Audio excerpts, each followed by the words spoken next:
किसान भाइयों और बहनों, कृषि ज्ञान चैनल की एक नई कड़ी में आपका स्वागत है। आज मैं कृषि में एक दिलचस्प विषय माइकोराइजा पर चर्चा करना चाहता हूँ। ये पौधों और कवक के बीच एक प्राकृतिक साझेदारी है जिसमें फसल उत्पादकता और स्थिरता को बढ़ाने की भारी क्षमता है।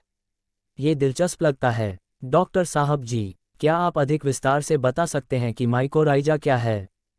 अवश्य। माइकोराइजा पौधों की जड़ों और कुछ प्रकार के कवक के बीच एक सजीवी संबंध है। ये कवक, जिन्हें माइकोरिजल कवक कहा जाता है, पौधे की जड़ प्रणाली में निवास करते हैं, जिससे पारस्परिक रूप से लाभकारी संबंध बनते हैं। माइकोराइजा के विभिन्न प्रकार हैं, लेकिन दो सबसे आम हैं, अर्बुस्कुलर माइकोराइजा और एक्टोमाइकोराइजा। ये कवक वास्तव में पौधों के लिए क्या करते हैं और इससे कृषि को क्या लाभ होता है, डॉक्टर साहब? माइकोरिजल कवक पौधों को कई महत्वपूर्ण सेवाएं प्रदान करते हैं। सबसे पहले, वे पोषक तत्वों की मात्रा को बढ़ाते हैं। इन कवकों में हाइपहे नामक महीन धागों का एक विशाल नेटवर्क होता है जो मिट्टी में दूर तक फैला होता है।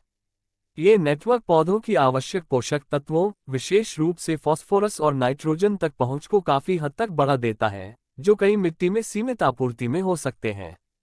इस बेहतर पोषक तत्व अवशोषण से पौधों को बेहतर विकास में मदद मिलती है और तनाव के प्रति उनकी प्रतिरोधक क्षमता बढ़ती है। डॉक्टर साहब, तो ये पौधों के लिए भूमिगत पोषक तत्व वितरण प्रणाली की तरह है? बिल्कुल भाई साहब, ये पौधों के लिए एक कुशल पोषक राजमार्ग की तरह है। इसके अतिरिक्त माइकोरिजल कवक पौधे की पानी को अवशोषित करने की क्षमता को भी बढ़ाता है, जो सूखे या पानी के तनाव की अवधि के दौरान विशेष रूप से मूल्यवान है। इससे न केवल पौधे के समग्र स्वास्थ्य में सुधार होता है, बल्कि कृषि में पानी के संरक्षण में भी मदद मिलती है। ये प्रभावशाली है। क्या माइकोराइजा कुछ ऐसा है जो स्वाभाविक रूप से मिट्टी में होता है या किसानों को इसे ऐड करने की आवश्यकता है? माइकोरिजल कवक आमतौर पर अधिकांश मिट्टी में मौजूद होते हैं, लेकिन उनकी बहुतायत भिन्न हो सकती है। कुछ मामलों में जुताई जैसी कृषि पद्धतियां या सिंथेटिक उर्वरकों का उपयोग कवक की आबादी को कम कर सकता है। हालांकि आप अपने खेतों में माइकोरिजल आबादी को बढ़ावा देने के लिए माइकोरिजल इनोकुलेंट्स भी ऐड कर सकते हैं, जो माइकोरिजल बीजाणु या हाइफे युक्त उत्पाद हैं। ये इनोक्यूलेंट सीमित माइकोरिजल गतिविधि वाली मिट्टी में विशेष रूप से फायदेमंद हो सकते हैं। मुझे कैसे पता चलेगा कि मेरी मिट्टी में स्वस्थ माइकोरिजल आबादी है और मुझे इनोकुलेंट्स लगाने पर कब विचार करना चाहिए, डॉक्टर साहब जी? वर्तमान माइकोरिजल गतिविधि को निर्धारित करने के लिए अपनी मिट्टी का परीक्षण कराना एक अच्छा विचार है। आप ये जानकारी प्राप्त करने के लिए कृषि विस्तार सेवाओं या मिट्टी परीक्षण में विशेषज्ञ प्रयोगशालाओं से परामर्श कर सकते हैं। आमतौर पर, जब आप खराब मिट्टी की उर्वरता, पोषक तत्वों की कमी या खराब भूमि से जूझ रहे हों तो इनोक्यूलेंट लगाना फायदेमंद हो सकता है। क्या ऐसी कोई विशिष्ट फसल या परिस्थितियां हैं जहां माइकोराइजा विशेष रूप से लाभप्रद है, डॉक्टर साहब? माइकोराइजा अनाज, सब्जियां, फल और यहां तक कि पेड़ों सहित कई प्रकार की फसलों को लाभ पहुंचाता है। हालांकि यह उन फसलों के लिए विशेष रूप से फायदेमंद है जिनमें फास्फोरस की अधिक आवश्यकता होती है या जो पोषक तत्वों की कमी वाली मिट्टी में उगाई जाती हैं। माइकोराइजा सूखे, लवणता और कम पीएच वाली मिट्टी जैसी चुनौतीपूर्ण स्थितियों में भी फायदेमंद है। क्या आप इस बारे में अधिक बता सकते हैं कि माइकोराइजा सूखे या लवणता जैसी तनावपूर्ण स्थितियों में कैसे मदद करता है, डॉक्टर साहब जी? अवश्य। माइकोरिजल कवक पानी ग्रहण करने और पानी के उपयोग की दक्षता में सुधार करके सूखे के प्रति पौधे की सहनशीलता को बढ़ा सकता है। वे पौधे की सोडियम खपत को कम करके और नमक के तनाव से निपटने की क्षमता को बढ़ाकर लवणता से प्रभावित मिट्टी में भी मदद कर सकते हैं।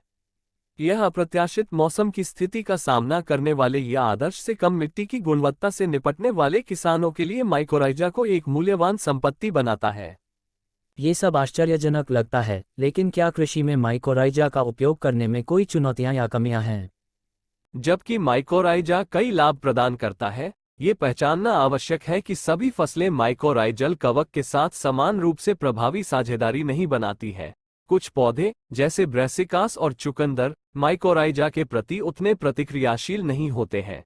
ये याद रखना भी महत्वपूर्ण है कि माइकोरिजल कवक कुछ कीटनाशकों और फास्फोरस निषेचन के उच्च स्तर के प्रति संवेदनशील होते हैं। इसलिए ऐसी कृषि पद्धतियों का उपयोग करना आवश्यक है जो माइकोराइजा के अनुकूल हों। समझ गया, डॉक्टर साहब जी। क्या मेरे जैसे किसान के लिए मेरे खेतों में माइकोराइजा को बढ़ावा देने के लिए कोई व्यावहारिक सुझाव हैं? बिल्कुल भाई साहब, माइकोराइजा को बढ़ावा देने के लिए कुछ व्यावहारिक कदम आप उठा सकते हैं। फास्फोरस का उच्च स्तर माइकोरिजल उपनिवेशन को हतोत्साहित कर सकता है, इसलिए उर्वरकों का उपयोग विवेकपूर्ण ढंग से करने का प्रयास करें। कम जुताई जैसी प्रथाएं माइकोराइजल आबादी को बनाए रखने और मिट्टी में कवक हाइपहे की रक्षा करने में मदद कर सकती हैं। ये प्रथाएं माइकोरिजल विविधता को बढ़ा सकती हैं, जिससे आपकी संपूर्ण कृषि प्रणाली को लाभ होगा। जैसा कि मैंने पहले उल्लेख किया है, यदि आप पोषक तत्वों की कमी वाली मिट्टी या खराब माइकोरिजल गतिविधि से जूझ रहे हैं, तो माइकोरिजल इनोकुलेंट्स का उपयोग करने पर विचार करें।